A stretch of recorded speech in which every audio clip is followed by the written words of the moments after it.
அதனால் செய்திக்காக எடுத்துக்கொள்ளப்பட்டதான வேத பகுதி லூக்கா எழுதினதான சுவிசேஷ புத்தகம் 13வது அதிகாரம். புதிய ஏற்பாட்டிலே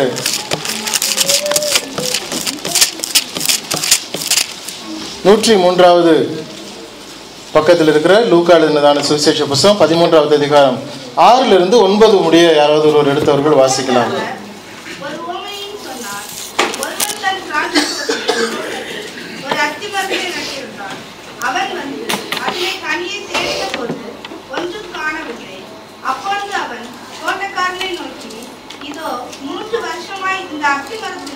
கனியை தேடி வருகிறேன், ஒன்றையும் காணவில்லை.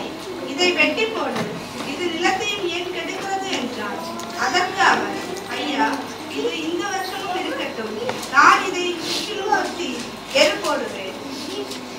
கனி கொடுத்தால் சரி, கொடாவிட்டால் இனிமேல் இதை வெட்டி போடலாம் என்று சொன்னார். லூக்கா 13வது அதிகாரம் 6லிருந்து 9 வசனங்களை நாம் படிக்க கேட்டோம். வேதாகமத்திலே புதிய ஏற்பாட்டிலே 103வது பக்கத்தில் இருக்கிறது.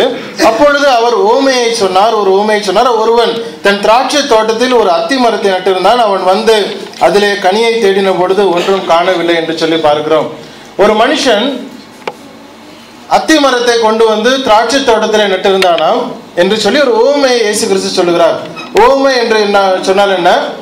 ஓமை என்று சொல்லுவது கிரேக்க பாஷையிலே பாரபோல் என்று சொல்லுகிற வார்த்தையை மொழிபெயர்த்து சொல்லப்பட்ட ஒரு வார்த்தை. பாரபோல் என்று சொன்னால் என்ன அர்த்தம்? பாரபோல் என்று சொன்னால் கம்பேர் டுகெதர் என்று இரண்டு காரியங்களை ஒப்பிட்டு பாருங்கள். என்னென்ன இரண்டு காரியங்கள்? நடக்காத ஒரு காரியங்களை நடந்த காரியத்தோடு ஒப்பிடுவதல்ல, கதையை கற்பனையாய் உள்ள காரியங்களை இந்த காலத்தின் காரியங்களோடு ஒப்பிடுவது கிடையாது. புனைக்கப்பட்ட ஒரு காரியத்தை இந்த நாட்களோடு ஒப்பிடுவது கிடையாது. பாரபோல் என்று சொன்னால் நடைமுறையிலே இருக்கக்கூடிய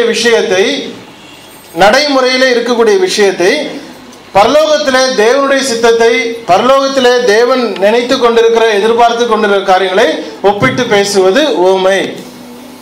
ஆங்கிலத்தில் ஸ்லீப் என்று சொல்லும் பொழுது தமிழில் உறக்கமா அல்லது தூக்கமா என்று நம்ம கேட்கலாம்.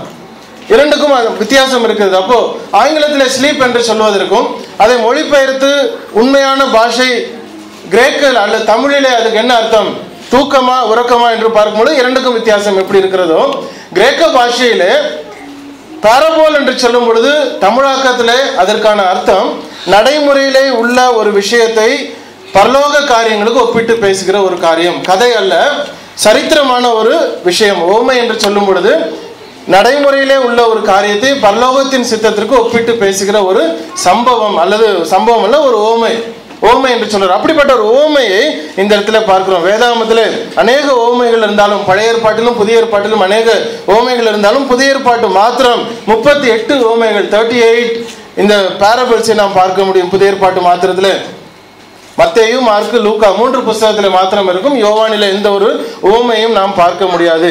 சரி, இந்த ஓமை இயேசு கிறிஸ்து இந்த ஜனங்களுக்கு சொல்லும் பொழுது முதலாவது சொல்லுகிற 3 விஷயங்கள் அங்கு நாம் கவனிக்க வேண்டியது. முதலாவது திராட்சை தோட்டம், இரண்டாவது அத்தி மரம், மூன்றாவது கனி.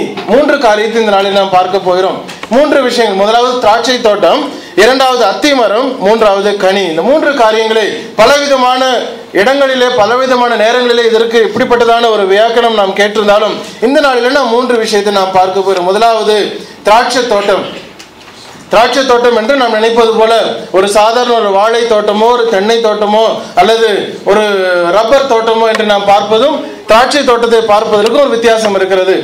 ஒரு நார்மலாக நாம் பயணம் பட்டு கொண்டிருக்கும் பொழுது ஒரு வாழை தோட்டத்தை நாம் பார்ப்போம். அதில் ஒரு வித்தியாசம், நம்முடைய பார்வை ஒரு மேன்மையாக இருக்காது. நார்மலாக நாம் அடிக்கடி பார்க்கிற ஒரு காரியம். ஆனால் அதே ஒரு தென்னந்தோப்பை பார்க்கும் பொழுதும் அதே ஒரு விஷயம் தான். நமக்கு ஒரு பஸ்ஸில் போயிட்டு இருப்போம், ஒரு தென்னந்தோப்பை பார்க்குறோம், ஓகே நல்லா பச்சையாக இருக்கு, நம்ம கிராஸ் பண்ணிடுவோம். ரப்பர் தோட்டத்தை பார்க்கும் பொழுதும் அந்த ஒரு எண்ணம் தான் இருக்கும். ஆனால் திராட்சை தோட்டத்தை பார்க்கும் பொழுது நம்முடைய எண்ணம் கொஞ்சம் மாறுபடும். எப்படிப்பட்ட ஒரு மாறுபாட்டுதல்? வாழை தோட்டத்தில் பார்க்கும் பொழுது இல்லாத ஒரு வேற்றுமை திராட்சை தோட்டத்தை பார்க்கும் பொழுது ஒரு வித்தியாசம் நமக்கு காணப்படும். அதில் ஒரு மேன்மை இருக்கிறது. திராட்சை தோட்டம் நார்மலாக நாம் நினைத்தது போல எல்லா இடங்களிலும் வைத்து விட முடியாது. வாழையும் அப்படிதான், தென்னையும் அப்படிதான், ரப்பரும் அப்படிதான். எல்லா இடங்களிலும் எல்லாம் வராது. அதற்கு ஒரு ஸ்பெஷல் சாயில் எப்படி தேவைப்படுகிறதோ திராட்சைக்கு ஒரு ஸ்பெஷல் சாயில் அதாவது மண் தேவைப்படுகிறது. வித்தியாசமான ஒரு சூழ்நிலை, வித்தியாசமான ஒரு மண், வித்தியாசமான ஒரு இடம் அதற்கு தேவை. அது நல்ல பனி உள்ள இடமா இருக்க வேண்டும், பனிமூட்டம் இருக்கதா இருக்க வேண்டும், அதற்கு தேவையான ஒரு வெயில் நிறைய இல்லாதபடிக்கு ஒரு இடமா இருக்க வேண்டும். மலை பிரதேசங்களிலே இந்த திராட்சைகள் அதிகமாய் வளர்கிறதை நாம் பார்க்க முடியும். இப்பேற்பட்ட ஒரு காரியம் எல்லா இடங்களிலும் எல்லா நிலங்களிலும் வராத ஒரு திராட்சை தோட்டம். அதுக்கு ஒரு ஸ்பெஷாலிட்டி. சாதாரணமாக நாம் நம்முடைய வீட்டில் ஒரு திராட்சையை சாப்பிட்டு விட்டு விதையை போடலாம் என்று சொன்னால் நாம் வளர்த்து விட முடியாது. ஒரு மாம்பழத்தை சாப்பிட்டு விதையை போடவும் அது வளர்ந்து விடும், சாப்பிடாமே புளி வளர்ந்து விடும். எல்லா வகையிலும் எல்லா மரங்களும் வளரும் பொழுது திராட்சையை நாம் வளர்த்து விட முடியாது. அதற்கு ஒரு ஸ்பெஷல் கேர் கொடுக்க வேண்டியது அவசியமா இருக்கிறது. இந்த திராட்சை தோட்டத்தை யாரும் காணும் பொழுது ஒரு அசட்டை பண்ணி விட மாட்டார்கள். திராட்சை தோட்டம் இருக்கு அப்படின்னு சொன்ன உடனே அதை கிராஸ் பண்ணுகிறவர்கள் அசட்டை பண்ணி போகவே முடியாது. நிச்சயமாக இதை பார்த்து விட வேண்டும், கவனிப்பார்கள். நான் போயிருந்த பொழுது நின்று போட்டோஸ் எல்லாம் நிறைய எடுத்துக்கொண்டோம். ஏன்னால் முதல் திராட்சை தோட்டத்தை நாங்கள் பார்க்கிறோம். திராட்சை தோட்டத்தை பார்க்கும்போது ஒரு சந்தோஷம் அதில் வரும். வித்தியாசமான ஒரு அமைப்பு, அதனுடைய மேன்மை அது இருக்கிறது. மற்ற தோப்புகளை காட்டிலும் மற்ற தோட்டத்தை காட்டிலும் திராட்சை தோட்டத்துக்கு ஃபென்சிங் மிக மிக அவசியம், அத்தியாவசியமான ஒன்று. அந்த வேலி அடைப்பார்கள். அந்த திராட்சை தோட்டத்தை சுற்றிலும் வேலி அடைத்து உயரமான ஒரு வேலி அடைத்து வைப்பார்கள். அது வழக்கம். காரணம் என்ன? அந்த திராட்சை தோட்டத்திற்கு விளைகிற கனிகள் தேவையில்லாத ஜனங்களுக்கு அல்லது விரோதிகளுக்கு அல்லது மிருகங்களுக்கு தேவையில்லாமல் போய்விடக்கூடாது என்று சொல்லி அதை வேலி அடைத்து பாதுகாப்பை வைப்பார்கள். முதலாவது அதற்கு நல்ல மண், நல்ல சூழ்நிலை அதுக்கு தேவைப்படுகிறது, சரியான ஒரு இடம் அதற்கு தேவைப்படுகிறது, நல்ல வெயில் இல்லாதபடிக்கு பனி நிறைந்த ஒரு இடமாக அதை பார்த்து தேர்ந்தெடுத்து வைப்பார்கள். இரண்டாவதாக அதற்கு நல்ல ஒரு வேலி அமைக்க வேண்டியது அவசியமா இருக்கிறது. அதற்கு உள்ள உட்புறத்திலே விளையக்கூடிய கனிகள் வீணாய் போய்விடாதபடிக்கு அல்லது வேறு ஜனங்கள் வந்து அதை அபகரித்துக் கொள்ளாதபடிக்கு, அதை மிருகங்கள் வந்து எடுத்து போய்விடாதபடிக்கு அந்த திராட்சை தோட்டத்திற்கு வேலி அடைத்து பாதுகாக்க வேண்டியது அத்தியாவசியமான ஒன்றாக இருக்கிறது. இப்போ மற்ற தோட்டத்துக்குலாம் நம்ம போடுவோமா அப்படின்னா அதுக்கும் போட தான் செய்வோம். ஆனால் அதை விட இது கொஞ்சம் காஸ்ட்லி, இதுக்கு அட்டென்ஷன் கூடுதலாக கிடைக்கும். இதற்கு மேன்மையான ஒரு காரியம் நிச்சயமாக ஃபென்சிங் போட்டு அதை செய்வார்கள் என்று சொல்லி நாம் பார்க்க முடியும். நல்ல ஒரு கிளைமேட் கொடுக்கணுமா அதுக்கு. இன்னொரு வசனத்தை வாசிங்க, எண்ணாகமம் நம்பர்ஸ் 22-24, எண்ணாகமம் 22-24 வாசிங்க.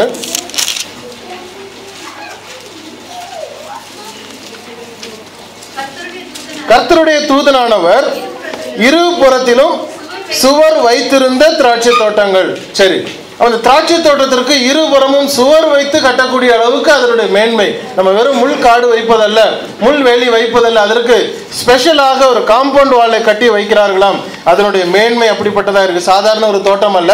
திராட்சை தோட்டத்திற்கு ஒரு முக்கியத்துவம் இருக்கிறது. அதுல வேலி அடைக்கப்பட்டிருக்கிறது. அதுக்கு நல்ல கேர் கொடுப்பார்கள். மூன்றாவது நல்ல கேர், அதை கவனித்துக் கொண்டே இருப்பார்கள். எந்த ஒரு சூழ்நிலையும் அதை மாற்றி விடக்கூடாது, எந்த ஒரு எலியோ பூனையோ நாயோ போய் அதை நாசம் பண்ணி விடக்கூடாது என்று சொல்லி அதற்கு கேர் கொடுத்து கொண்டே இருப்பார்கள். நம்ம ஊர்ல எல்லாம் தென்னை மரத்துல பாம்பு வரைஞ்சி வச்சிருப்பாங்க. என்னன்னா நைட்ல மக்கள் போய் ஏறும் பொழுது பாம்பு நினைச்சு பயந்துட்டு ஏறாம விட்டுருவாங்க. ஸோ அது வரைஞ்சிட்டா அது போதும். அந்த மாதிரியான கேர் கிடையாது, உண்மையாகவே கேர். அதோட தோட்டக்காரர் வந்து அந்த வேலைக்காரங்களை தான் கூட்டி வச்சு காம்பவுண்டு போட்டிருக்கா, இருந்தாலும் நீ பார்த்துக்கோன்னு சொல்லி அதுக்கு பார்வை வைத்து கொண்டிருப்பார்கள். மண்ணிலிருந்து வேற ஏதாவது எலி வந்துடக்கூடாது, இந்த வேற விதமான வியாதிகள் வந்துவிடக்கூடாது என்று சொல்லி மிகவும் நேர்த்தியாக இதை பார்த்து கொண்டே காவல் காத்து கொண்டே இருக்கக்கூடிய ஒரு சூழ்நிலை இந்த திராட்சை தோட்டத்திற்கு உண்டு என்று சொல்லி பார்க்கிறோம். அடுத்தபடியாக இந்த திராட்சை தோட்டத்திற்கு ஓனர் எப்படிப்பட்டவராக இருப்பார்? வழக்கமா தமிழ்நாட்டில் திராட்சை தோட்டம் யார்கிட்ட இருக்குன்னு ஞாபகம் இருக்கு? நமக்கு அம்மாவுக்கு இருக்கு, ஜெயலலிதாவுக்கு, முதலமைச்சருக்கு திராட்சை தோட்டம் இருக்கு அப்படின்னு முதல்ல எத்தனையோ பேருக்கு இருந்தாலும் நமக்கு ஞாபகம் வர்றது யாருன்னா முதலமைச்சர் ஞாபகம் வருவாங்க. ஏன்னா மேன்மையான ஜனங்கள் அந்த திராட்சை தோட்டத்தை வைத்திருப்பார்கள். நார்மலான ஒரு ஃபார்மர்ஸ் அதை வச்சிருப்பதல்ல. அவர்கள் வைத்திருப்பவர்கள் இருந்தாலும், ஆனால் பணக்காரர்கள், அதை வெல்த்தியாக இருக்கிறவர்கள், மேன்மையான மக்கள் தங்களுக்கு ஒரு திராட்சை தோட்டம் இருப்பது ஒரு கௌரவமாய் நினைப்பார்கள். திராட்சை தோட்டம் இருப்பது ஒரு கௌரவம் அவர்களுக்கு. எங்களுக்கு பெரிய ஒரு பண்ணை வச்சிருக்கிறோம் அப்படின்னு சொன்னாலும் ஒரு திராட்சை தோட்டம் வைத்திருக்கிறோம் அப்படின்னு சொல்லுறவங்களுக்கும் வித்தியாசம் இருக்கிறது. அவ்வளவு கேர் கொடுக்குறாங்க, அதை வந்து ஃபென்சிங் போட்டு பாதுகாக்கிறாங்க, நல்ல ஒரு மேன்மையான இடத்துல வைக்கிறாங்க. அதனுடைய ஓனரும் அந்த நிமித்தமாய் அவருக்கு ஒரு நன்மையும் கிடைக்கிறத நாம் பார்க்க முடியும். இந்த திராட்சை தோட்டத்தை வைத்திருந்தாலும் அதனுடைய கனிகளை புசித்தாலும் அதனுடைய எல்லா விதமான பாதுகாப்பை எடுத்துக்கொண்டு அதற்கென்று உள்ள மேன்மையை நாம் வைத்துக் கொண்டிருந்தாலும் வேதாகமத்திலே திராட்சை தோட்டத்திற்கென்று அநேக விதமான சட்ட திட்டங்கள் கொடுக்கப்பட்டிருக்கிறது. அநேக விதமான சட்ட திட்டங்கள் கொடுக்கப்பட்டிருக்கிறது. திராட்சை தோட்டத்தை நீ எப்படி பண்ணணும், எப்படி அதை நாட்டணும், எதெல்லாம் அதில் வைக்கணும், எதெல்லாம் வைக்கக்கூடாது, எப்பெல்லாம் நீ கனியை புசிக்கலாம், எப்பெல்லாம் புசிக்க கூடாது, எப்படி நீ அதை பாதுகாக்கணும், என்னென்ன மாதிரியான கட்டணம் சொல்லி இத்தனை விதமும் தேவன் அவர்களுக்கு கட்டளையாக கொடுத்திருக்கிறார். மற்ற காரியத்திற்கு கொடுக்கவில்லை, ஆனால் திராட்சை தோட்டத்துக்கு கொடுத்திருக்கிறார். ஒரு காரியத்தை வாசிங்க. யாத்ராகமம் 23:11. யாத்ராகமம் 23:11. 7ஆம் வருஷத்தில் உன் ஜனத்தில் உள்ள எளியவர்கள் புசிக்கவும் அந்த நிலம் சும்மா கிடக்க விட்டு விடுவாயாக. உன் திராட்சை தோட்டத்தையும் உன் ஒலிவ தோப்பையும் அப்படியே செய்வாயாக. எப்போவா? 7வது வருஷத்துல. 7ஆம் நாள் தேவன் ஓய்ந்திருந்தார் அப்படிங்கும் பொழுது 7ஆம் வருஷத்துல வரும் பொழுது அந்த திராட்சை தோட்டத்தையும் நீ அதுல ஒரு கனியையும் பறிக்க கூடாது, அப்படியே விட்டுறணும், ஃப்ரீயா விட்டுரு. எதுக்காக? வர்ற ஜனங்கள் அதை புசிக்கத்தக்கதாக. எளியவர்கள் புசிக்கவும் மீதியானதை வெளியின் ஜந்துக்கள் தின்னவும் அதை நீ விட்டு விட்டுறணும். இவ்வளவு நாள் நீ வச்சிருந்த, இவ்வளவு நாள் நீ பாதுகாத்த ஒவ்வொரு திராட்சையா நீ பாதுகாப்ப பிடிங்கி நீ சாப்பிட்ட அல்லது வியாபாரம் பண்ணின. ஆனால் இனிமேல் என்ன பண்ணணுமா? 7வது வருஷத்துல வரும் பொழுது இந்த திராட்சையை நீ பறிக்க கூடாது, அதை நீ புசிக்க கூடாது, அது உன்னுடையது அல்ல. 7வது வருஷம் நீ மற்றவங்களுக்கு விட்டுறணும், முழு வருஷம் நீ மற்றவர்களுக்கு விட்டுறணும். அவர்கள் வந்து பறித்து கொண்டு போக வேண்டியது அவர்களுடைய கடமை, நீ அவர்களுக்கு விட வேண்டியது என்று சொல்லி தேவன் ஒரு கட்டளை அவர்களுக்கு கொடுக்கக்கூடிய, பெற்றுக்கொள்ளக்கூடிய ஒரு தன்மை இந்த திராட்சை தோட்டத்திற்கு வைத்திருக்கிறார். இன்னொரு வசனம், உபாகமம் 23:24. டியூட்ரானமி 23:24. நீ பிறனுடைய திராட்சை தோட்டத்தில் பிரவேசித்தால் உன் ஆசை தீர திராட்சை பழங்களை திருப்தியாக புசிக்கலாம், உன் கோடியிலே ஒன்றும் நீ எடுத்து கொண்டு போக கூடாது. இந்த கல்ஃப்ல வர்றவங்களுக்கு சொல்லுவாங்க, மரத்துல எவ்வளவு நாளும் படிச்சு சாப்பிட்டுக்கோ, ஆனா கையில கொண்டு போயிடாத, போலீஸ் பிடிச்சிரும்னு. இந்த நியாயப்பிரமாணத்தை ஓரளவுக்கு ஃப்ரேம் பண்ணி அப்படி இப்படின்னு எடுத்து இந்த இஸ்லாமியர்கள் கடைபிடிப்பது நமக்கு தெரியும். இப்போ என்ன சொல்றாங்க? நீ ஒரு திராட்சை தோட்டத்துக்குள்ள போறியா, போ, நீ பறிச்சு நீ வயிறார நீ சாப்பிட்டு கொள்ளலாம், ஆனால் பையில எடுத்துட்டு போக கூடாது. அது ஒரு கடமை, அது ஒரு இதா கொடுத்து, ஒரு இன்ஸ்ட்ரக்ஷனாக கொடுத்து வைக்கிறார் இந்த திராட்சை தோட்டத்திற்கு. அப்படிப்பட்ட ஒரு மேன்மை, தேவனுடைய பார்வை அதற்கு இருக்கிறது. காரணம், அதிலே சில விஷயங்கள் உண்டு. சூரியன் படாதபடிக்கு மேலே அடைத்து வைக்கிறார்கள். நம்ம கிரீன் ஷேட் நெட்டு போடுவாங்க, அல்லது ஒரு பந்தல் போட்டு மேல இருந்து வெப்பம் வரக்கூடாதுன்னு சொல்லி அதுக்கு ஒரு ப்ரொடெக்ஷன். சைடில் எந்த விதமான ஒரு அந்நிய சக்திகளும் வந்து அதை வீணாக்கி விடாதபடிக்கு சுற்றி ஃபென்சிங் போட்டு அப்படி ஒரு ப்ரொடெக்ஷன். மண்ணிலிருந்து நல்ல ஒரு பலன் கொடுக்க வேண்டும் என்று சொல்லி மண்ணை பாதுகாத்துக் கொள்ளத்தக்கதாக அநேக ஃபார்மர்ஸை, கார்டனர்ஸை வைத்து அதுக்கு ஒரு ப்ரொடெக்ஷன். அப்போ இந்த திராட்சை தோட்டத்தில் இருக்கக்கூடியதற்கு எவ்வளவு மேன்மை இருக்கிறது, பாதுகாப்பா இருக்கிறது, செழிப்பா இருக்கிறது என்பதை கவனித்துக் கொள்ளுங்கள். மேலிருந்து எதுவும் வராதபடிக்கு ப்ரொடெக்ஷன், சைடில் இருந்து எதுவும் வீணாக்காதபடிக்கு ப்ரொடெக்ஷன், கீழிலிருந்து சத்துக்களான ஒரு ஆகாரம் கிடைக்கத்தக்கதான ஒரு ப்ரொடெக்ஷன். இவ்வளவு காரியங்களையும் கொடுத்து அந்த திராட்சை தோட்டத்தை அவர் வைத்திருக்கிற ஒரு கேரிங். ஏசாயா 5வது அதிகாரம் 2வது வசனத்தை வாசிக்கலாம். ஏசாயா 5:2. அவர் அதை வேலி அடைத்து அதில் உள்ள கற்களை பொறுக்கி அதில் நற்குல திராட்சை செடிகளை நட்டு அதன் நடுவில் ஒரு கோபுரத்தை கட்டி அதன் ஆலையையும் உண்டு பண்ணி நல்ல திராட்சை பழங்களை தரும் என்று காத்திருந்தார். போதும். என்ன சொல்றாரு பாருங்க, ஒரு வேலை அடிக்கிறாரு, அதில் உள்ள கற்கள், அதில் சின்ன சின்ன கல்லெல்லாம் இருக்கக்கூடாது, ஒரு மண்ணு தான் இருக்கணும், நல்ல ஒரு சக்தியா இருக்கணும்னு சொல்லி கற்களை பொறுக்குகிறார், அதில் நல்ல திராட்சை செடிகளை நட்டுகிறார். ஒரு வசனம் நமக்கு இருக்கிறது, தேவையில்லாத திராட்சை தோட்டத்திலே திராட்சையை மாத்திரம் தான் நட வேண்டும், வேறு விதைகளை வைத்து நடக்கூடாது என்று சொல்லி நியாயப்பிரமாணத்தில் அவர்கள் ஒரு கட்டளையும் கொடுக்கப்பட்டிருக்கிறது. அப்போ என்ன சொல்றாரு, அதில் கற்களை பொறுக்குகிறார், நற்குல திராட்சை செடியில் நடுகிறார், அதுல ஒரு கோபுரத்தையும் கட்டுகிறார், ஒரு ஆலயம் உண்டு பண்ணார். என்னத்திற்கு? அந்த திராட்சை செடி இவ்வளவு நான் கேர் எடுக்கிறேன், அதுல செடி வைக்கும் பொழுது அது பலன் கொடுக்கும், அந்த பலனை எடுத்து நான் உடனடியாக என்னுடைய ஆதாயத்திற்கென்று நான் அதை ஜூஸாக மாற்ற வேண்டும் என்று சொல்லி ஒரு ஆலையையும் கட்டக்கூடிய அளவுக்கு அந்த திராட்சை தோட்டம் மேன்மையான ஒரு கவனிப்பு உள்ளதா இருக்கிறது. எல்லா ராஜாக்களும் திராட்சை தோட்டத்தை வைக்கிறார்கள், எல்லா மேன்மை மக்களும் திராட்சை தோட்டத்தை அவர்கள் ஆண்டு கொள்கிறார்கள், நன்மையானவர்கள் அதை வைக்கிறார்கள். இந்த திராட்சை தோட்டத்திற்கு ஓனர் யார் தெரியுமா? வேதாகமத்தின்படி திராட்சை தோட்டம் என்று சொல்லக்கூடிய உவமையில சொல்லப்படுகிற அந்த காரியத்திற்கு திராட்சை தோட்டக்காரர் யார்?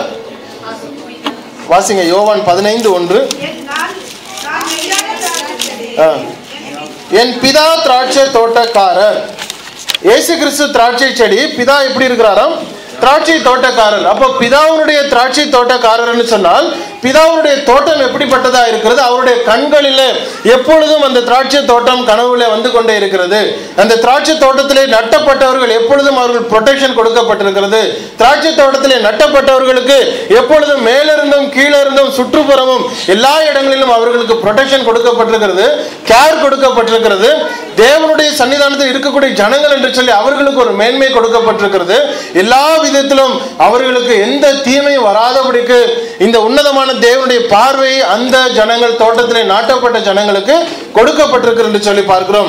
இப்பொழுது லூக்கா 13வது அதிகாரத்தில் 2வது சம்பவம் என்ன சொல்லுகிறது? திராட்சை தோட்டத்துக்கு அடுத்தபடியாக அந்த அத்தி மரத்தை குறித்து நாம் பார்க்கிறோம். திராட்சை தோட்டத்தில் கொண்டு வந்து ஒரு அத்தி மரத்தை நடுகிறாராம். ஆக்சுவலாக அந்த அத்தி மரம் எங்கு வைக்கப்படும் தெரியுமா? வழக்கமாக அத்தி மரம் எங்கு வைக்கப்படும்? வாசிங்க, மத்தேயு 21:19. 21:19. அப்பொழுது வழி அருகே ஒரு அத்தி மரத்தை கண்டு. எங்க வைக்கிறாங்க? ரோட்டுல வச்சிருப்பாங்க. அத்தி மரம் எங்க வைக்கப்பட்டிருக்கும்? ரோட்டு ஓரங்களில் வைக்கப்பட்டிருக்கு. நம்ம ஊர்ல எல்லாம் வந்து புளிய மரம் வச்சிருப்பாங்க. எதுக்காக அந்த புளிய மரம் வைக்கிறது? நிழல் கொடுக்கணும். நிழல் மெயினா அது பிரதானமா நிழல் கொடுக்கணும். அவ்வளவுதான். பிரயாணத்துல போகிறவங்களுக்கு நிழல் கொடுக்கணும்.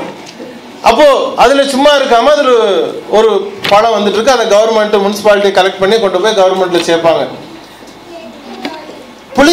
புளிய மரம் இந்திய தேசங்களிலே சாலை நெடுக வைத்திருக்கிறார்கள்.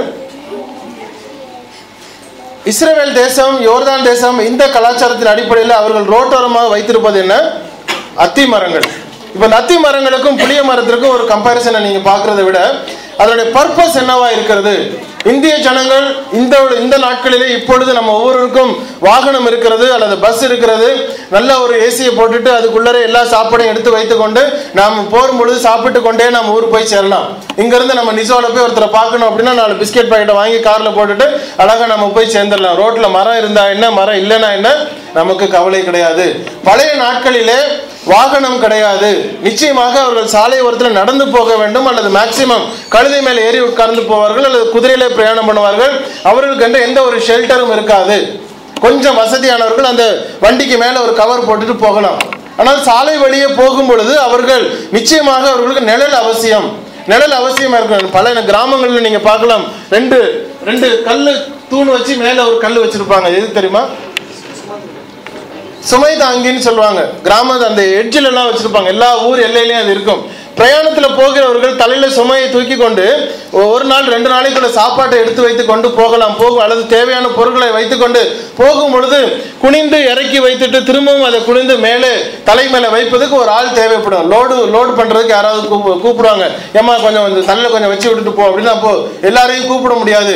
நீங்கள் பிரயாணத்தில் போகும் பொழுது வனாந்திரத்தில் இருக்கலாம் அல்லது கிராமத்தை தாண்டி போகும் பொழுது உங்களுக்கு யார் அவங்க தூக்கி வைப்பார்கள். ஆகவே அரசாங்கமே அந்த ஒரு சுமை தாங்கி கற்களை அங்கு எல்லையிலே வைத்திருப்பார்கள். அப்போ அதை கொண்டு போய் அங்கே இறக்கி வச்சுட்டு கீழே கொஞ்ச நேரம் உட்காந்துட்டு அப்படியே கொஞ்சம் ரெஸ்ட் எடுத்துட்டு திரும்பமாக பிரயாணத்தை தொடங்க வேண்டும்.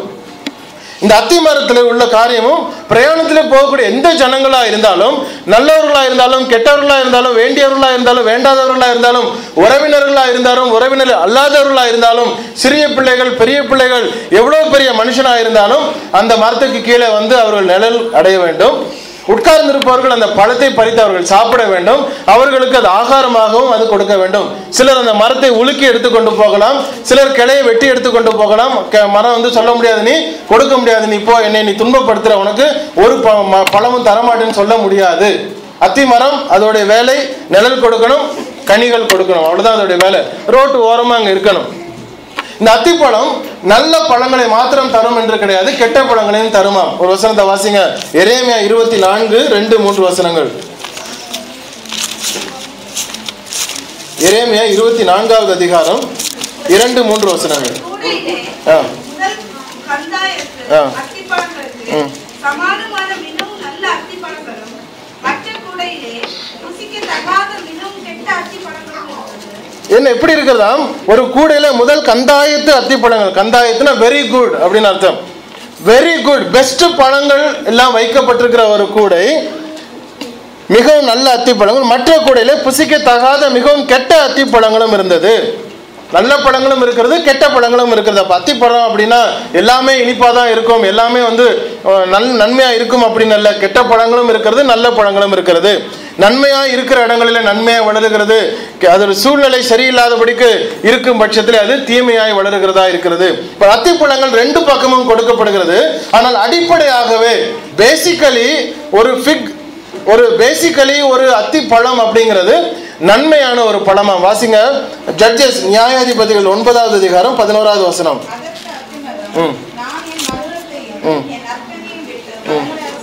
நான் என் மதுரத்தையும் என் நற்கனியையும் விட்டு மரங்களை அரசாள போவேனோ. இயற்கையாகவே அதற்கு மதுரமும் நல்ல கனிகளும் கொடுக்கக்கூடிய தன்மை இருக்கிறது. ஆனால் வளர்ந்து வளர்ந்து அதோடைய வேர் மாறி வரும் பொழுதுதான் அதோடைய பிரச்சனை அங்கு கடந்து வருகிறது.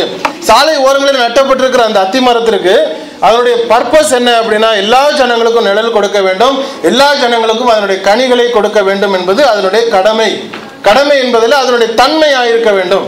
கடமையில் அதனுடைய தன்மை. ஒரு மரம் நட்டப்பட்டிருக்கிறதுனால் அது நிழல் கொடுக்க வேண்டும், அதே நேரத்தில் கனியும் கொடுக்க வேண்டும். எல்லா ஜனங்களுக்கும் எந்த பாரபட்சமும் இல்லாதபடிக்கு இவன் எங்க ஊருக்காரன் இல்லை, எனக்கு தெரிஞ்சவன், இவன் எனக்கு எப்பொழுதும் தண்ணி ஊற்றிக்கிட்டே இருக்கக்கூடியவன், இவன் எப்பொழுதும் எனக்கு நன்மை செய்கிறவன் என்று சொல்வதற்கு மாத்திரமல்ல, அவன் இந்த மரத்தை வெட்டி ஒரு கிளையை எடுத்துட்டு போனாலும் சரி, எப்போ பார்த்தாலும் வந்த நேரம்லாம் மரத்தை குலுக்கி எல்லாத்தையும் பிடிங்கிட்டு போனாலும் சரி, அது அதனுடைய தன்மை என்னன்னா கனிகளை கொடுக்க வேண்டியது அதனுடைய அவசியமாக இருக்கிறது. உபாகமம் 8:8 கூட வாசியுங்கள். உபாகமம் 8:8.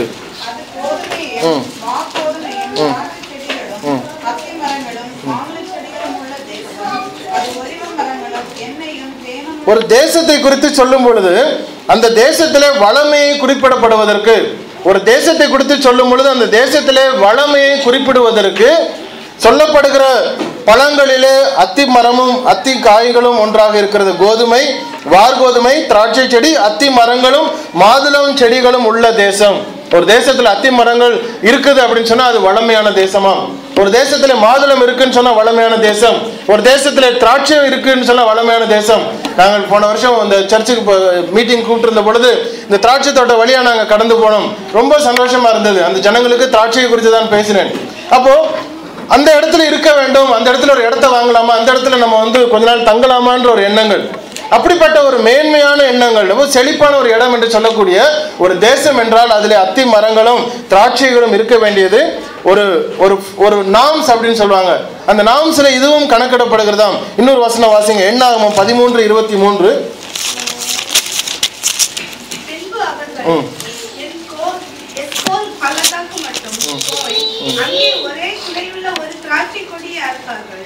அதை ஒரு தடியிலே 2 பேர் கட்டி தூக்கி கொண்டு வந்தார்கள்.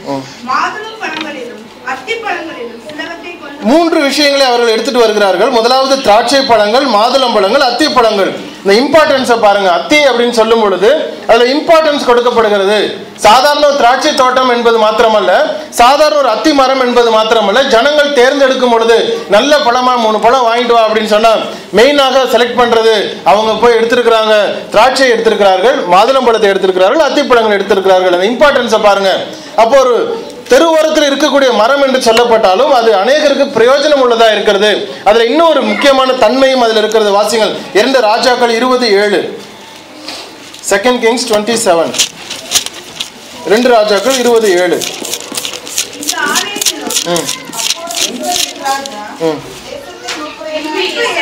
பின்பு ஏசாயா அத்திப்பழத்து அடையை கொண்டு வாருங்கள் என்றான். அதை அவர்கள் கொண்டு வந்து பிளவையின் மேல் பற்று போட்ட பொழுது அவன் பிழைத்தான். அத்திப்பழங்களுக்கு வேறொரு நன்மை இருக்கிறது. அத்திப்பழத்தை மற்ற பழங்களோடு சேர்த்து வைக்காதபடிக்கு அதை செலக்ட் பண்ணக்கூடிய அளவிற்கு இம்பார்ட்டன்ஸ் இருக்கக்கூடிய ஒரு பழம் மாத்திரமல்ல, அந்த பழத்திற்கு பசியாற்றக்கூடிய தன்மை மாத்திரமல்ல, அந்த பழத்திற்கு புண்களை, நோய்களை குணமாக்குவதற்கு ஒரு தன்மையும் தேவன் அந்த பழத்திற்கு கொடுத்திருக்கிறார். அப்போ இவ்வளவு நன்மையான காரியங்களை வைத்து இருக்கக்கூடிய ஒரு மரத்தை தேவன் என்ன பண்றாராம், திராட்சை தோட்டத்தில் கொண்டு வந்து வைக்கிறார். தெருவுகளில் இருக்க வேண்டிய ஒரு அத்தி மரத்தை கொண்டு வந்து தன்னுடைய தோட்டமா இருக்கக்கூடிய திராட்சை தோட்டத்திலே கொண்டு வந்து அந்த அத்தி மரத்தை நடுகிறார். அந்த அத்தி மரத்தை நடும் பொழுது அவருடைய எதிர்பார்ப்பு என்னவா இருக்க வேண்டும்?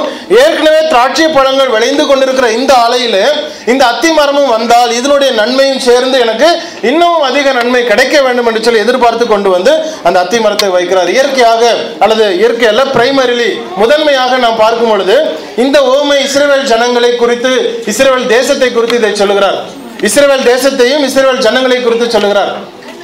ஒரு இஸ்ரவேல் ஜனமானது தேவனுடைய ராஜ்யத்துக்குள்ளே கடந்து வரும் பொழுது அவர்கள் மற்றவர்களுக்கு பிரயோஜனம் உள்ளவர்களா இருக்க வேண்டும், மற்றவர்களுக்கு நன்மை கொடுக்கிறவர்களா இருக்க வேண்டும், பாரபட்சம் இல்லாதவர்களா இருக்க வேண்டும், எல்லா சூழ்நிலையும் மற்றவர்களுக்கு நன்மை கொடுக்கிறவர்கள் மாத்திரமா இருக்க வேண்டும் என்பது அவசியமான ஒரு ஒன்றா இருக்கிறது. ஆனால் நல்ல சந்தோஷமா இருக்கிற சூழ்நிலையை கொண்டு போய் சமாதானமின்மையை கெடுப்பதற்காக ஒரு இஸ்ரவேல் இருக்கக்கூடாது. நன்றாய் ஓடிக்கொண்டிருக்கிற வாழ்க்கையில இந்த அத்திமரம் கொண்டு வந்தது நிமித்தமாய் தன்னுடைய வாழ்க்கை வீணாய் போனதாக ஒரு மனுஷனாக அவன் மாறி இருக்கக்கூடாது. இவன் எங்கு இருக்கிறானோ எல்லாருக்கும் நன்மையை கொடுக்கிறவனா இருக்க வேண்டும்.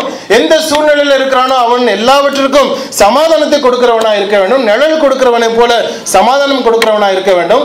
பசியோடு வரக்கூடிய ஜனங்கள், தேவையோடு வரக்கூடிய ஜனங்களை நிறைவேற்றுகிறவனாய் தீர்க்கிறவனாய் அவன் இருக்க வேண்டும். அவன் சஞ்சலத்தோடு வருகிறவனுக்கு மேற்கொண்டு அவன் வருத்தத்தை கொடுத்து அனுப்புவது அல்ல அவனுடைய கடமை. அவன் பசியோடு வருகிறான், தேவையோடு வருகிறான் என்று சொன்னால் அந்த தேவையை பூர்த்தி செய்யக்கூடிய தன்மையோடு இருக்கக்கூடியவன் ஒரு தேவனுடைய பிள்ளையாக இருக்க வேண்டியது அவசியமாக இருக்கிறது. அந்த ஒரு அத்தி மரத்தை கொண்டு வந்து திராட்சை தோட்டத்தில் கொண்டு வந்து வைக்கிறார். வைத்து விட்டு எத்தனை வருடம் காத்திருக்கிறாராம்? அந்த வசனத்தை வாசிங்க. லூக்கா 13:6. 3 வருடங்கள் வாசிங்க. இதோ 3 வருஷமாய் இந்த அத்தி மரத்திலே கனியை தேடி வருகிறேன். 3 வருஷமா. அப்ப இந்த அத்தி மரத்தோட வயசு என்னது? அத்தி மரத்தோட வயசு என்ன? 3 years கிடையாது. 3 வருஷமா எதிர்பார்த்துட்டு இருக்கிறார்.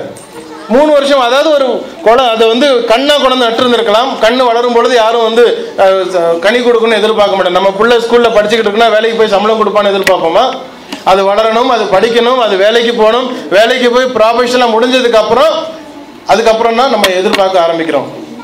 குழந்தை பெற்றாச்சு, அது வளர்ந்துட்டு இருக்கு, படிக்குது, காலேஜுக்கு போகுது, ட்ரைனிங் போகுது, எல்லாம் முடிச்சு வேலையை வாங்கி கொடுத்தது வரைக்கும் கணக்கு கிடையாது. அது வரைக்கும் கணக்கு கிடையாது. இப்போ 3 வருஷமாக இந்த தோட்டக்காரர் அதை போய் பார்க்குறாராம். ஒவ்வொரு வருஷமும் பார்க்குறாரு. மாதம் மாதம் சம்பளம் வருது, இந்த மாதம் சம்பளம் என் பையன் எனக்கு ஏதாவது காசு கொடுப்பானா அப்படின்னு அப்பா பார்க்குறாரு. ஒன்றும் கொடுக்கல. வரும்பொழுதே 2 ஷர்ட் வாங்கிட்டு வந்துட்டா முடிஞ்சு போச்சு. அடுத்த மாதம் வர்றேன், சரி இந்த மாதமாவது, போன மாதம் தான் ஒரு ஷர்ட் வாங்கணும் தேவைப்பட்டுச்சு போல இருக்கு, அடுத்த மாதம் சம்பளத்துலேயே அதை கொடுப்பானா பார்ப்போம் அப்படின்னா ஒன்றும் கொண்டு வரல. அவன் பாட்டுக்கு செலவு பண்ணிட்டு வந்துட்டான். அல்லது வேற ஏதோ அவன் வந்து ஒரு வண்டியை வாங்கிட்டு வந்துட்டான்னு வச்சுக்குவோம். ஒவ்வொரு மாதமும் அது நடந்ததுன்னா ஒரு தகப்பனுக்கும் தாய்க்கும் எப்படி இருக்கும்? சின்ன வயசுல இருந்து ஒருவேளை நாட்கள் தாண்டி போறது, 1 வருஷம் ஆயிருது, 2 வருஷம் ஆயிருது, 3 வருஷம் ஆயிருது, அவன் பெற்றோரை கவனிக்க முடியாத அளவிற்கு அவன் இருக்கிறான் என்று சொன்னால் அப்பொழுது இந்த தகப்பனுக்கும் தாய்க்கும் வருத்தம் வர ஆரம்பிக்கும். சின்ன குழந்தையில அவன் வேண்டாம் என்று போகும் பொழுது நான் இழுத்து கொண்டு வந்து அவனுக்கு எல்லாவற்றையும் படித்து கொடுத்தேனே, இவனும் எல்லா தேவையிலும் நான் செய்தேனே, என்னுடைய மகன் தானே, பலனை எதிர்பார்க்கலாமா என்று சொல்லி ஒரு பெற்றோர் இருப்பாங்களா? இருக்க முடியாது. மகன் தான், மகள் தான். ஆனால் வளர்த்துனதுக்கு பின்னதாக, அவர்கள் வளர்ந்து வந்ததுக்கு பின்னதாக, அவர்கள் கனி கொடுக்க ஆரம்பித்ததுக்கு பின்னதாக மற்றவர்களுக்கு பிரயோஜனமாய் இல்லாத பட்சத்திலே பெற்றோருக்கு அவர்கள் பாரமாகத்தான் இருப்பார்கள். எத்தனை பெற்றோர்களுக்கு அதில் ஒரு சூழ்நிலை இருக்கிறது? அவன் நல்லா சம்பாதிக்கிறான், எனக்கு 1 பைசா கொடுக்கறது இல்லை. அவன் நல்லா சம்பாதிக்கிறான், எனக்கு வந்து எதோ காரியத்தையும் செய்யறது இல்லை. அவன் நல்லா சம்பாதிக்கிறான், ஆனால் எங்களை கவனிச்சுக்கிறது கிடையாது. அப்ப பெற்றோருக்கு அந்த எண்ணம் வரத்தான் செய்யும். காரணம், அவர்கள் வளர்த்தும் பொழுது அந்த நன்மை மறுபடியும் கடந்து வர வேண்டும். இங்கு தோட்டக்காரர் வந்து பார்க்கிறார். 3 வருடங்களாக பார்த்து கொண்டிருக்கிறார். முதல் வருடம் விட்டுட்டாரு, 2வது வருடம் விட்டுட்டாரு, 3வது வருடத்தையும் பார்க்கிறாரு. இப்பொழுது அவருக்கு எண்ணம் வருது, இது சரியில்லை, ஏதோ ப்ராப்ளம். இத்தனை வருஷம் வளர்ந்துருக்கு, இத்தனை வருஷம் வளரும் பொழுது நான் அந்த நன்மையை எதிர்பார்க்காதபடிக்கு நல்லதை மாத்திரம் நான் கொடுத்து கொண்டு வந்தேன். நன்மை எதிர்பார்க்காதபடிக்கு நல்லதை மாத்திரம் நல்ல உரங்களை போட்டு எரு போட்டு அதெல்லாம் வளர்த்தி வளரட்டும், மெச்சூரிட்டி ஆகட்டும், வேலைக்கு போகட்டும், கனி கொடுக்குற ஸ்டேஜ் வந்துடும் சொல்லி நான் எதிர்பார்த்து கொண்டே இருக்கிறேன். ஆனால் 1 வருடம் போனது, பரவாயில்ல போயிட்டு போட்டோம். 2வது வருடம் போனது, பரவாயில்ல போயிட்டு போட்டோம். 3வது வருடம் வந்தது, 3வது வருடத்திலே ஒரு நன்மையும் காணமேன்னு சொன்னால் அவனுக்கு ஒரு டவுட் வந்தது.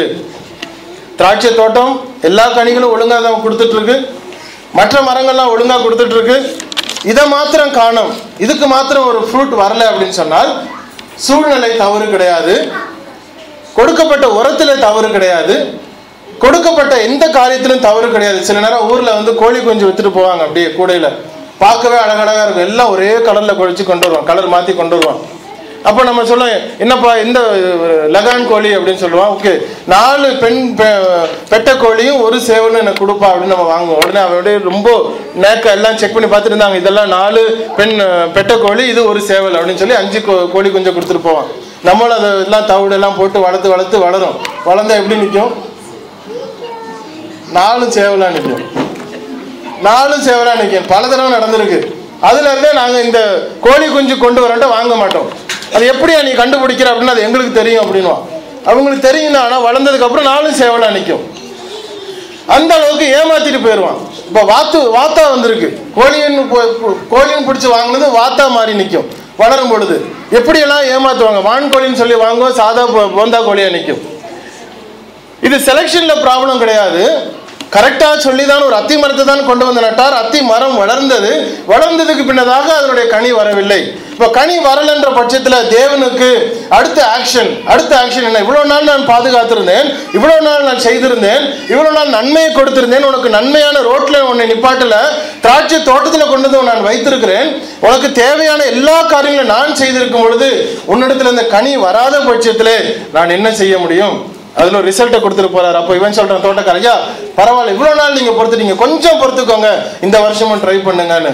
அப்போ இந்த வருஷத்துல என்ன செய்ய வேண்டியது? ஒரு மனுஷனா இருந்தால், ஒரு அத்தி மரம் என்று சொல்லப்படுகிற ஒரு கிறிஸ்தவனாய் அல்ல தேவனுடைய பிள்ளை என்று சொல்லப்படுகிற ஒரு மனுஷனாக நான் இருக்கிற பட்சத்துல என்னிடத்துல வந்து கனி வருவதற்கு நான் என்ன செய்ய வேண்டும்? முதலாவது ஒரு வசனத்தை வாசிங்கள். 2 பேதுரு 1வது அதிகாரம் 5லிருந்து 5வது வசனத்தை வாசிங்க.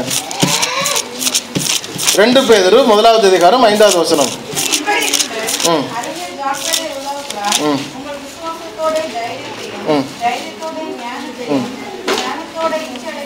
8வது வசனம் வரைக்கும் வாசிங்க.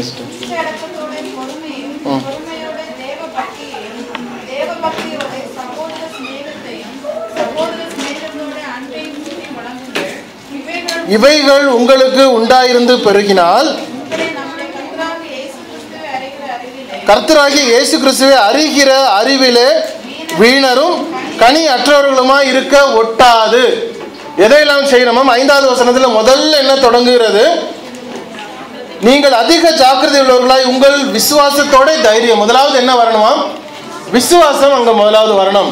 விசுவாசம் அப்படிங்கறதான் ப்ராப்ளம். எடுத்த உடனே மற்றதெல்லாம் நமக்கு வந்துடும். நமக்கு அன்பு இருக்கும், ஐஸ்வர்யம் இருக்கும், சமாதானம் இருக்கும், சந்தோஷம் இருக்கும், எல்லாம் இருக்கும். ஆனா முதல்ல என்ன இருக்காது?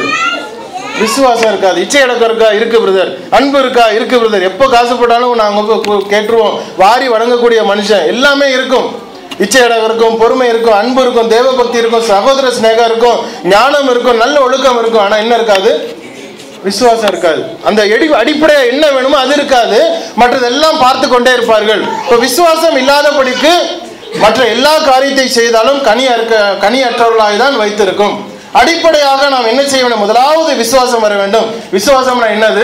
இதுவரைக்கும் என்னுடைய வாழ்க்கையை தேவன் வைத்திருக்கிறார், இதுவரைக்கும் என்னுடைய வாழ்க்கை தேவன் பார்த்து வைத்திருக்கிறார், என்னுடைய தேவையான காரியங்களை தேவன் கொடுத்திருக்கிறார், என்னை ஒரு தெருவிலே விட்டு விடாதபடிக்கு நல்ல ஒரு சபையில வைத்திருக்கிறார், சாதாரண இடங்களில் என்னை அழைக்கழித்து விடாதபடிக்கு நல்ல ஒரு தேசத்தில் வைத்திருக்கிறார், நல்ல குடும்பத்தை கொடுத்திருக்கிறார், நல்ல சம்பாத்தியத்தை கொடுத்திருக்கிறார், சந்தோஷத்தை கொடுத்திருக்கிறார். எல்லா நன்மைகளும் எனக்கு கொடுத்தது என்னுடைய நன்மையினாலே தன்மையினாலே கிடையாது, தேவனுடைய ஈவு. அவருடைய தோட்டத்தில் நான் இருப்பது நிமித்தமா எனக்கு இந்த ப்ரொடெக்ஷன், மேல இருந்தும் ப்ரொடெக்ஷன், கீழே இருந்தும் ப்ரொடெக்ஷன், சைடுல எல்லா இடங்களும் எனக்கு ப்ரொடெக்ஷன் வந்திருக்கிறது. ஆகவே நான் இந்த தோட்டத்தில் உடையவனா இருக்க வேண்டியது அவசியம். இந்த தோட்டக்காரரை நான் என் சொந்த சகோதரர், என்னுடைய சொந்த அப்பாவாய் நான் ஏற்றுக்கொள்ள வேண்டியது அவசியம்.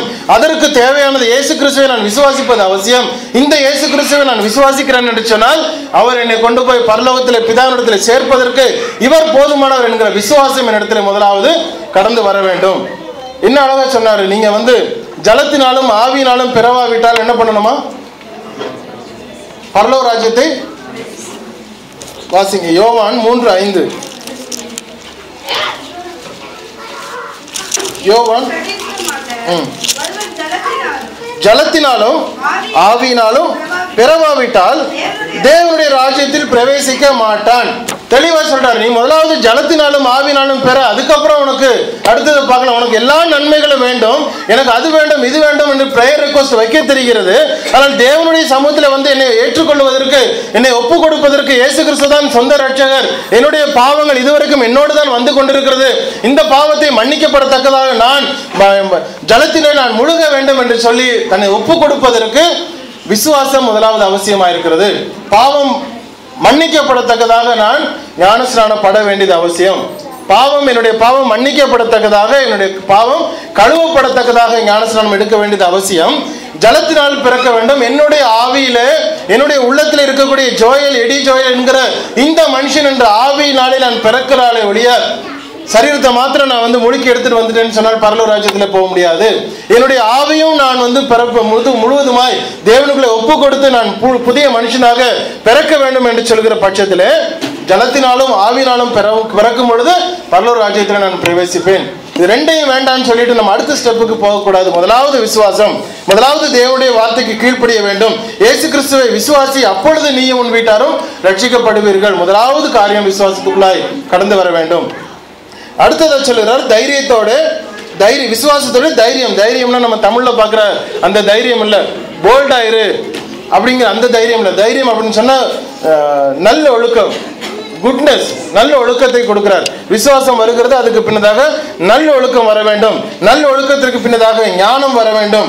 ஞானத்திற்கு பின்னதாக இச்சை அடக்கம், இச்சை அடக்கத்துக்கு பின்னதாக பொறுமை, தேவபக்தி, சகோதர சிநேகம், அன்பு. இந்த 8 காரியங்கள் முதலாவது நாம் கடைபிடிக்க வேண்டியது அவசியமா இருக்கிறது. விசுவாசத்தில் முதலாவது கடந்து வர வேண்டும். விசுவாசம் வரும் பொழுது ஆட்டோமேட்டிக்காக ஒழுக்கங்கள் நமக்கு கடந்து வரும். ஒழுக்கம் வரும் பொழுது அதனுடைய அறிவு என்கிற ஞானம் நமக்கு கடந்து வருகிறது. ஞானத்தை வைத்திருக்கும் பொழுது ஆட்டோமேட்டிக்காக சரீரத்தை ஒடுக்கக்கூடிய அளவுக்கு இச்சை அடக்கம் நமக்கு கடந்து வருகிறது. இச்சை அடக்கத்துக்கு பின்னதாக பொறுமையும், தேவபக்தி, சகோதர சிநேகம் என்று சொல்லி எல்லா காரியமும் கடந்து வந்து அன்பையும் சேர்த்து நாம் வழங்கும் பொழுது இவைகள் உங்களுக்கு உண்டாயிருந்து பெருகினால் உங்களை நம்முடைய கர்த்தராகிய இயேசு கிறிஸ்துவை அறிகிற அறிவிலே வீணரும் கனி அற்றவர்களுமாய் இருக்க விட்டாது. கனி கொடுக்கணும் அப்படின்னா வாரம் 1 கிலோ இது பழத்தை வாங்கிட்டு வந்துடலாம் அப்படிங்கிற ஒரு அந்த கனியை சொல்லல. நம்ம இடத்துல இருந்து கனிகளை தேவன் எதிர்பார்க்கிறாருன்னு சொன்னால் முதலாவது கனி என்று சொல்லுகிற விசுவாசம் நம்மளுடைய கனி கொடுக்கப்பட்டிருக்கிறதா, நல்லொழுக்கம் நமக்கு வந்திருக்கிறதா, ஒவ்வொரு ஸ்டெப்பாக இந்த 8 ஸ்டெப்பை நாம் கவனிக்க வேண்டியதும் டே டு டே லைஃப்ல அதை ரீகான்சைல் பண்ண வேண்டியதும் நமக்கு அவசியமா இருக்கிறது. தேவன் தாம் இந்த வார்த்தைகளை ஆசீர்வதிப்பாராக. யாருமா எழுந்து நின்று நாம் ஜெபித்து ஆராதனை முடிவு கொண்டு வருவோம்.